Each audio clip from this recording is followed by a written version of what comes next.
Hello everyone, welcome back to my language lounge. जिस तरीके से हमने नाउन को समझा था, आज हम प्रोनाउन को समझेंगे। Pronoun, what is a pronoun? A pronoun is a word that is used in the place of noun in order to avoid any kind of repetition.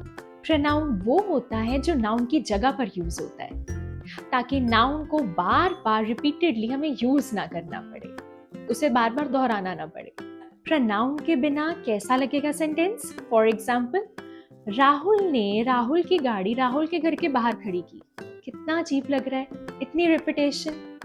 और प्रोनाउन के साथ, राहुल ने अपनी गाड़ी अपने घर के बाहर खड़ी की। ये सब क्या है? ये सब प्रोनाउंस हैं और ये सब प्रोनाउंस राहुल की जगह पर यूज हुए। एंड वन इम्पॉर्टेंट थिंग, एक बहुत ही जरूरी बात, पहले नाउन को इंट्रोड्यूस करो और फिर प्रोनाउन को यूज करो। अगर आप डायरेक्टली प्रोनाउन को यूज कर दोगे तो सुनने वाला कंफ्यूज हो जाएगा। Let's begin with the first type of pronoun, that is personal pronoun. A personal pronoun refers to a specific person or thing. It changes its form depending upon whether it is referring to the speaker, the person spoken to, or the person spoken about. Personal pronoun किसी भी खास इंसान या किसी भी खास चीज के बारे में बताता है। ये 3 तरह से बदलता है। पहली बात, खुद अपने बारे में बोलने दो। I, me, we, us. For example, I love tea. मुझे कॉफी पीना पसंद है। दूसरी बात, सामने वाले से बात करें तो। For example, you are amazing. Third, किसी और के बारे में बात करें तो। Example, he, she, it, they, them. जैसे कि शी इज माई फ्रेंड, वो मेरी दोस्त है। दे आर लेट, वो लोग देर से आए। अगर एक सिंपल वे रखें याद करने का तो वो है I और we, खुद के लिए, you, सामने वाले के लिए, he, she, it, they, किसी और के लिए। Now let's move to the next pronoun, that is possessive pronoun. A possessive pronoun is used to show the ownership or belonging. It always stands alone. It is never placed before a noun. Possessive pronoun किसी चीज की ownership के बारे में बताता है और ये हमेशा अकेले यूज होता है, कभी भी किसी नाउन के साथ नहीं। For example, this book is mine, ये मेरी किताब है। द डिसीजन इज आवर्स, ये निर्णय हमारा है। एक बहुत ही जरूरी डिफरेंस, माई बुक, यहाँ माई पोजेसिव एडजेक्टिव है, नाउन के साथ आया।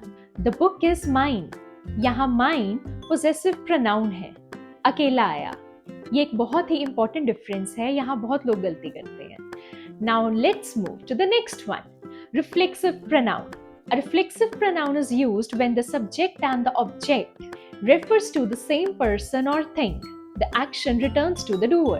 Reflexive pronoun तब यूज होता है जब काम करने वाला और काम पाने वाला दोनों ही सेम हो, दोनों एक ही इंसान हो। For example, myself, yourself, herself, himself, itself. आइए कुछ सेंटेंसेस देखते हैं। I hurt myself, मैंने खुद को चोट लगाई। Next one, she made this herself, उसने ये खुद बनाया।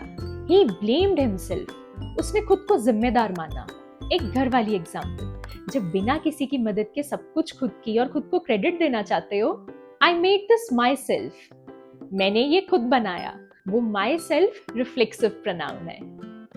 Now let's move to the next one, demonstrative pronoun. A demonstrative pronoun is used to point out to a specific person or thing, whether near or far from the speaker. Demonstrative pronoun किसी चीज या इंसान की तरफ इशारा करने के लिए यूज होता है। पास की चीज के लिए यूज करेंगे this, सिंगुलर के लिए this, एक से ज्यादा है तो these, जो कि हमारे पास में है। या हम ये भी बोल सकते हैं this is my favorite show, ये मेरा पसंदीदा शो है। that हम यूज करेंगे दूर की चीज के लिए, सिंगुलर that, और अगर एक से ज्यादा है तो those. For example, that was a great movie, those were the best days. दोबारा से एक सिंपल ट्रिक याद रखने के लिए, पास में है तो this these, दूर है तो that those. I hope you are clear with this. Now let's move to the next one, interrogative pronoun. An interrogative pronoun is used to ask a question about a person or thing. Interrogative pronoun सवाल पूछने के लिए use होता है। Whom, which, what. whose. For example, who called? किसने phone किया? What happened? क्या हुआ? Whom did you meet? तुम किससे मिले? Whose phone is this? ये किसका फोन है? एक सिंपल ट्रिक, WH फैमिली. जब भी आप कोई क्वेश्चन करोगे तो इनमें से कोई एक जरूर आएगा. Now, relative pronoun. Relative pronoun connect two clauses in a sentence and refer back to a noun mentioned earlier. Relative pronoun दो clauses को एक सेंटेंस में ज्वाइन करता है और वापस से उसी नाउन की तरफ जाता है. For example, who, whom, whose. Sentence का एग्जाम्पल देखें. The girl who called is my cousin. जिस लड़की ने कॉल किया वो मेरी बहन लगती है. यहाँ who लड़की की तरफ इशारा कर रहा है. Second example, The phone that I lost was a brand new phone. यहाँ that फोन की तरफ इशारा कर रहा है. एक आसान तरीका याद रखने के लिए, इंसान के लिए who या whom यूज करो, चीज के लिए which या that यूज करो. The next one is indefinite pronoun. An indefinite pronoun refers to a person or thing that is not specific or not clearly identified. जब हम किसी खास इंसान या किसी खास चीज के बारे में बात नहीं कर रहे या हमें नहीं पता कि वो कौन है या क्या चीज है. Example, someone, anyone, no one, everything, everyone, nothing, all, none, few, many. Someone left their umbrella. Everyone loves good food. Nothing is impossible. एक सिंपल वे याद रखने के लिए, जब हमें पता ना हो सही से कि कौन है या क्या है, तब indefinite pronoun का यूज कीजिए. I hope this is clear. Now let's move to the second last one. A reciprocal pronoun. A reciprocal pronoun used to express a mutual action or relationship between two or more people, each doing the same thing or the other. जब दो या दो से ज्यादा लोग कुछ काम करें और वो काम दोनों तरफ से हो, तब हम reciprocal pronoun का यूज करते हैं. For example, each other, दो लोगों के लिए. One another, दो से ज्यादा लोगों के लिए. Ram and Shyam help each other. Ram और श्याम ने एक दूसरे की मदद की. मदद दोनों तरफ से हो रही है तो reciprocal pronoun. Next example, the team members respect one another. एक सिंपल वे याद रखने का, दो लोग हैं each other, दो से ज्यादा है one another. Now let's move to the last one, distributive pronoun.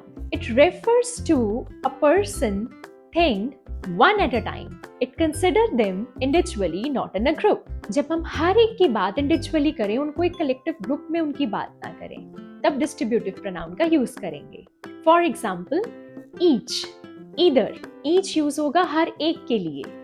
Either use होगा दो में से कोई एक के लिए. नीदर, दो में से कोई भी नहीं. For example, each of the students got a prize. हर एक विद्यार्थी को इनाम मिला, एक एक को, सबको साथ में नहीं.